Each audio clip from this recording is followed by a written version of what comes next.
Ladies and gents, welcome back. Public Service Alliance of Canada, or PSAC as it's known as, is the union representing 155,000 government employees. They are on strike still and are not only threatening but starting to block infrastructure in our nation's capital and elsewhere, leading people to ask questions about the disparity between a protest that happened last year of similar proportions, but the proportionate response, well, is just not proportional.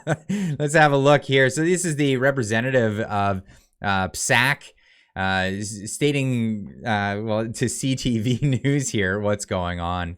Is this strike really necessary? You say that you're still willing to negotiate, so why shut down government services if talks are still possible? Yeah, Michael, we've been at the bargaining table for almost 2 years. Treasury Board has been dragging its feet for 2 years. Finally, in the last 2 weeks, Treasury Board has come to the table and started negotiating. They could have done that a year and a half ago. They could have done that 6 months ago. Why did they wait until our deadline for a strike was fast approaching? That was absolutely not necessary. Now with the Treasury Board, of course, you have support behind you there. Now the Treasury Board says it has raised its wage offer higher than where it began, and in what they are offering, and this is what they are saying, they state they are respecting your workers and at the same time respecting what Canadians can afford to pay. What's your reaction to that? Look, our wage demand has always been so that we can keep up or keep in line with the rate of inflation. Workers in this country are fed up, they're frustrated, and rightfully so. Everybody wants to pay workers nothing, but yet we sit back and we watch corporations make record profits. We're being gouged in grocery store aisles, we're being gouged in the gas pumps, but yet everybody wants to repress the workers' wages. When this government represses its wages on its own employees, what it's doing is repressing wages for all workers right across the country. No, we're not making as much as government employees. And well, the Fraser Institute proved that. I'll leave a link in the description to the video I did about that in particular. But here we are. I wish we would see that kind of enthusiasm from our government employees when they're doing their service. I really would. But yes, they are in fact shutting down borders. This was a threat during that interview that we were just showing just now. We're not taking over the streets. We're not shutting down airports or borders yet. Yet? Well, that's materializing and it's turning into something of a blockade itself. It is turning into that. Now, a funny clip from Andrew Lawton's show shows Justin Trudeau talking about specifically this. Individuals are trying to blockade our economy, our democracy, and our fellow citizens' daily lives. It has to stop.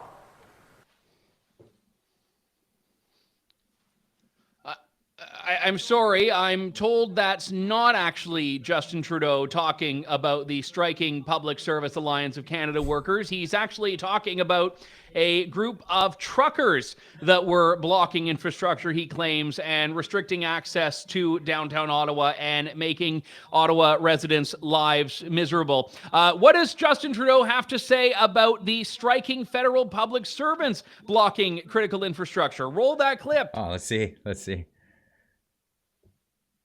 What's that? I'm told there isn't a clip. I'm told he actually hasn't said anything about the blockades of infrastructure taking place by federal public servants. My goodness, I'm just so disorganized here. I just could have assumed he must have said something about it. Anyway, I'll leave a link in the description for that video. But government workers have been given over 800,000 raises. The government gave over 800,000 raises to the public servants during the pandemic, reports True North. And the federal government gave over 802,000 raises to workers between 2020 and 2022, according to government records obtained by the Canadian Taxpayer Federation. More than 90% of government workers, totaling over 312,000 employees received at least one raise in 2020 and 2021. In 2020, Over 258,000 federal employees received an economic pay increase, with an additional over 151,000 in 2021 and nearly 30,000 in 2022. Over 362 federal employees received a step pay increase between 2020 and 2022. However, the result did not include pay raises due to promotions, new positions, and reclassification of positions. Currently, the Public Service Alliance, PSAC as we know it, which makes up more than 150,000 federal workers, is entering the 6th day of its strike in the union as the union and government attempt to negotiate a fair deal. What's fair? What's fair about this whole thing? Now, mind you, the issue is inflation. Inflation has been going nuts. So the public sector employee union is asking for the government to pay money that they don't have to these workers, increasing inflation. So actually adding to the problem that exists already. Now going to Twitter, anti-grifters saying all the federal employees living in Ottawa who complained about the Freedom Convoy occupying the streets of the city are now occupying the streets of Ottawa and blocking access to federal buildings and key infrastructure. I swear to God, this country is something else. Amazing. So PSAC, if is maybe how they call it. Today, we escalated our strike action across the country to ramp up the pressure on the government to reach a fair contract. It is clear that they're feeling the heat. One day longer, one day stronger. And then adding to that, we should shut down the Port of Montreal and downtown boulevards, the Port of Vancouver, and the Port of St. John's. We blockaded the Treasury Board office in Ottawa and other strategic locations from coast to coast. And many people quote tweeting this one. I can't believe the Freedom Convoy would do this. Oh, wait.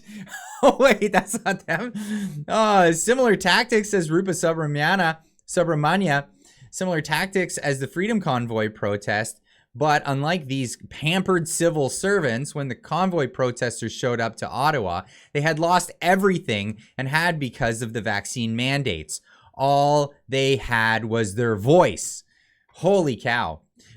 Peacefully kicking cars and shutting down our ports now, says Efrain Flores Monsanto. And now on day 6, with no deal in sight, things are ramping up. Our cameras captured a clash between striking workers and a driver leaving the service center this morning. We are asking people to sort of stand with us in solidarity for a moment for 10 minutes. Previously, we were holding people for 5 minutes, but now we're doing 10 minutes. You're not asking people, you're stopping the traffic. You're telling them they have to, and you're kicking their cars. What are you doing? This is unbelievable. Been pretty receptive, actually. We're pretty receptive so to that's that. great. We haven't had too many issues. Another tactic now coming into play, disrupt the economy. A media rep for the Public Service Alliance of Canada tells me as of today, striking workers are hampering access to some Canadian ports, including the Port of Montreal. So hampering the economy was actually the reason why Justice Rouleau allowed for the Emergencies Act in the first place. So it was really put into consideration. Well, it was that and government incompetence. Those were the two reasons, not actually the reasons set out in the act itself, but the fact that the government couldn't control what was going on in the situation, and that the threats to the economy were actually so great that they had to declare a state of emergency. Here we have Devon A. Thompson saying, where are the tanks, horses, or an emergency act, Justin Trudeau? If Ford Nation, that's Doug Ford's handle, waiting on you to tell those protesters that they made their point and that it's time to go home. Don't forget that you created a law in response to the Freedom Convoy that criminalizes the blocking of infrastructure as well. So let's see what you do if these folks block critical infrastructure in Ontario. Well, we're just dying to find out. Make no mistake, this federal, so the food processor here says, make no mistake, this federal public service strike is far from over. If $13 billion can be given to a foreign company, and this is in response to Volkswagen getting a handout of $13 billion to make a battery plant in Canada, PSAC will ask, why not invest in our own employees? Well, maybe because that's the inflationary tactic. Now, what are these people actually asking for? Some man on the street type reporting was done here. And let's just see what they have to ask for. We proved ourselves that we can work efficiently and more productively from home. And the fact that they're mandating us going back to work 2 days a week just doesn't make sense. It's really tough going back to work for 2 days a week. That's, oh God, it's just the horror. I believe that we made the transition during the pandemic to work from home. I still believe that the pandemic is not over. Going to work is risking getting sick. I feel like working at home, you are still completing your day-to-day tasks. So I think as public servants, we should have the option to choose. So the convenient belief that the pandemic still exists, because if the pandemic exists, you can stay home all day and have no accountability on what your productivity is. Okay, sure, whatever. For more than 2 years have been suffering with the stalling tactics from the Treasury Board and our employers not showing the respect not only workers of the public service deserve, but here's the thing, right? We want to stand to raise the bar for every workers across the country. So this is not a fight for the public servants only. This is a fight for respect and recognition of all workers across the country. All workers across the country needing respect. The Treasury Board is lacking, except for the fact that the Treasury Board gave over 800,000 raises to 150,000 people. Unbelievable. Let me know in the comments what you think of this whole situation. Have you gotten a raise? Are you in the private sector? And how many raises have you gotten over the course of the pandemic and up to today since 2019? Let me know. And we'll just have to compare and contrast. Anyway, we'll see you in the next one. Keep on trucking.